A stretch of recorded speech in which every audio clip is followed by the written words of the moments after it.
চাওক আমাৰ ভনী এজনী ডুমডুমা মহাবিদ্যালয়লৈ পঢ়িবলৈ আহি ইয়াতে এই অঞ্চলৰ বনাঞ্চল এখনত মৃতদেহটো উদ্ধাৰ হোৱা বুলি এইটো কথিত হয়। আচলতে ইনভেষ্টিগেশ্যন কৰিলেহে ওলাব যে সেই আছামীজনৰ ঘৰতে কিবা কৰি ঢুকাইছিল নেকি, এই কথা বতৰা ইনভেষ্টিগেশ্যনতে ওলাব।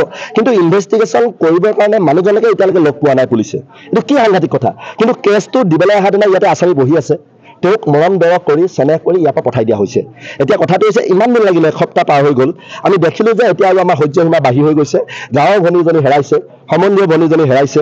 আমাৰ এফালে আমি ছাত্ৰ সংগঠনৰ প্ৰতিনিধি, তো আমাৰ ছাত্ৰী এগৰাকী হেৰাইছে, সতীৰ্থ ছাত্ৰী এগৰাকী। সেই সুবাদতে আমি ইয়াতে আহিছোঁ আৰু আহি স্পষ্টভাৱে এই কথাটো সুধিব বিচাৰিছোঁ যে এই আছামীজনৰ প্ৰতি কাকপথাৰ থানাৰ অচিজনৰ কি ইমান মৰম দৰৱ দয়া বাঢ়িলে যাৰ কাৰণে এৰেষ্ট কৰিব পৰা নাই? নে টকা পইচাৰ খকে খালে নেকি, অত্যাধিক টকাৰ খকত পৰিলে নেকি? এই কথা বতৰাবিলাক সুধিবৰ কাৰণে আমি আহিছোঁ। আৰু মৃন্ময় দাস বুলি কোৱা অচিজনে আমাক কথা দিছে যে এৰেষ্ট কৰা হ'ল, ফটো ভিডিঅ' ভাইৰেল কৰা হ'ব। ফটো ভিডিঅ' ভাইৰেল কৰক, তাৰপিছত আমি আন্দোলন উঠাই লোৱা কথা বতৰাবিলাক আহিব। আৰু দ্বিতীয় কথাটো হৈছে যে এগৰাকী উচ্চ পৰ্যায়ৰ বিষয়াৰ জৰিয়তে তদন্ত হ'ব লাগিব। এই অচিজনৰ নেতৃত্বত নহ'ব। বকুল ইন্দি বুলি যিজন বদমাচি অচি আছে, এই অচিজনৰ নেতৃত্বত নহ'ব। লাগিলে মৃন্ময় দাস ডাঙৰীয়া নিজেই কাণ পাতি লওক, নেতৃত্বত লওক ইনকোৱাৰী কৰিবৰ কাৰণে। তেতিয়া আমি আমাৰ আন্দোলন কোনোবাখিনি ৰৈ যাব, এই কথাটো আমি স্পষ্ট কৰি দিছোঁ। আচলতে তৰাণী গাঁও আছিলে, আমাৰ নিজা গাঁৱৰ আছিলে।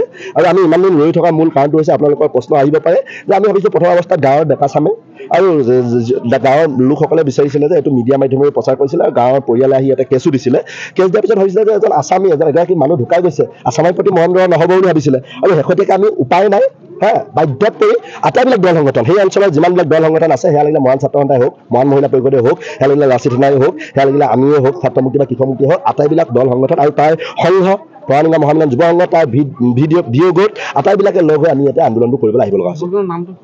লক্ষী মহন্ত বুলি পিনি পুলিচত চাকৰি কৰে আৰু অসম পুলিচৰ কৰ্মৰত এগৰাকী চাকৰি, যাৰ কাৰণে তেওঁ মৰম দৰত এই আমাৰ অচিজনৰ বাঢ়িছে নেকি, কাৰণ একে পৰিয়াল হৈ গ'ল না, আমিতো এতিয়া পুলিচ পৰিয়ালৰ হৈ গ'ল না, তো তাৰ কাৰণে এৰেষ্ট নকৰাকৈ থাকি গ'ল নেকি, প্ৰশ্নটো আমাৰ উত্থাপন হ'ব। আৰু এনেধৰণৰ আছামীৰ প্ৰতি মৰম দৰত কৰা অচি বা বিষয়াবিলাকক থানাবিলাকত ৰাখিলে বেয়া হয়, থানাবিলাকৰ ৰেপুটেশ্যনবিলাক বেয়া হয়। অচি আৰু পুলিচ প্ৰশাসন আৰু আমাৰ মাজত এটা ডিষ্টেঞ্চ, বিৰাট এটা ডিষ্টেঞ্চ বাঢ়ি যায়।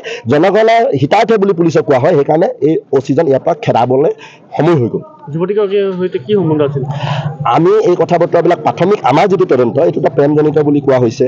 আৰু তদন্তত খাটিলে চাগে আৰু বহুত বেছি কিবা কিবি ওলাব পাৰে। এইবিলাকতো পুলিচ প্ৰশাসনে এনকুৱাৰীত এক্সপাৰ্ট, আমিতো এনকুৱাৰীত এক্সপাৰ্ট নহয়। কিন্তু প্ৰথম কথাটো হৈছে ল'ৰা ঘৰৰ ফালৰ পৰা সেইখন ঘৰলৈকে চাবলৈকে গৈছে, মাক দেউতাকে ভাত পানী খাই আহিছেগৈ, এটা মোটামুটি এটা লাইচেঞ্চ গম পাইছে নে? ল'ৰা ঘৰলৈ যেতিয়া ছোৱালীজনী ঘৰলৈ যেতিয়া ল'ৰা ঘৰৰ ফালৰ পৰা যাব, এটা মোটামুটি সৰু সুৰা এটা লাইচেঞ্চ এটা দি ৰখা হৈছিল ছোৱালীজনী বা ল'ৰাজনকো, দুয়োজনকে মিলা মিছা কৰিবৰ কাৰণে। সেই ধৰণৰ এটা সৌহাৰ্দ্যপূৰ্ণ প্ৰেমজনিত এটা সম্পৰ্ক আছিল। এই কথাটো আমি ঠাউকতে প্ৰথম অৱস্থাত ক'ব পৰা নাছোঁ। মই ছোৱালীজনীৰ দেউতাক হয়। সেইদিনাখন ময়ো কেছ দিবলৈ আহিছিলোঁ। মোৰ ওচৰ পাৰে ল'ৰাজনে কথা কৈ পলাই গ'ল। কিয় নধৰিলে এনেকৈ?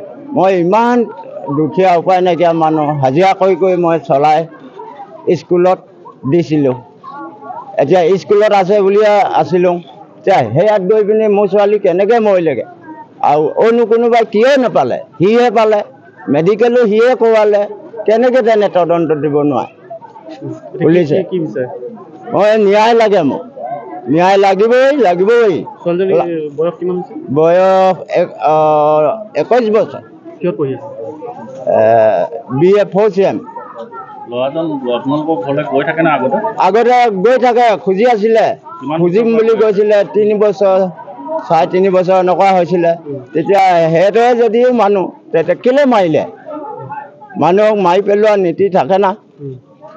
আৰু মই বেছিকৈ ক'ব পৰা অভিজ্ঞতা নাই, বেছিকৈ ক'ব নোৱাৰোঁ। মোক ন্যায় লাগিবই। ঘৰত আছিলে, ৰুমৰ পৰা ঘৰত আছিলে, ঘৰৰ পৰা আহিলে চাউল লৈ শাক লৈ ঘৰলৈ আহিলে, ৰুমত আছে বুলি আছিলোঁ আমি। ৰুমত নাই, আমি পাছত গম পাইছোঁ। এই ৰূপাইত হোষ্টেলত আছিলে তেতিয়া। ল'ৰাজনী ঘৰত আছে বুলি ভাবিছিলোঁ। সেই গধূলি 4টা বজাত গম পাইছোঁ কথাটো। লক্ষী মহন্ত বেমাৰ হৈছে বুলি খবৰ দিলে। আমি ঘৰলৈ আহিলোঁ, মেডিকেলত দেখিলোঁ, ভালকৈ এৰি দিলে।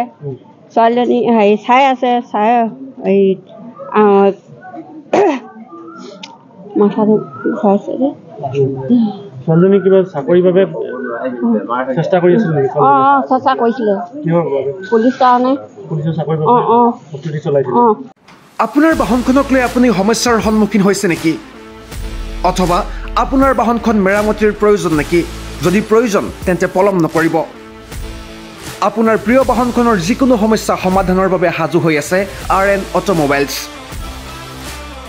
Denting and painting mechanical works electrical works running জবছৰ লগতে আন বহুতো সুবিধা উপলব্ধ আমাৰ ৱৰ্কশ্বপত আমাৰ এক্সপাৰ্ট মেকানিকৰ দলে কম সময়ত আৰু অতি কম খৰচত আপোনাৰ বাহনখনক দিব অন্য এক মাত্ৰা গতিকে পলম কিয় আজিয়ে লৈ আহক আপোনাৰ বাহনখন আমাৰ ঠিকনা RN অটোমোবাইলছ VIP ৰোড তিনচুকীয়া অধিক তথ্যৰ বাবে যোগাযোগ কৰক 9954526711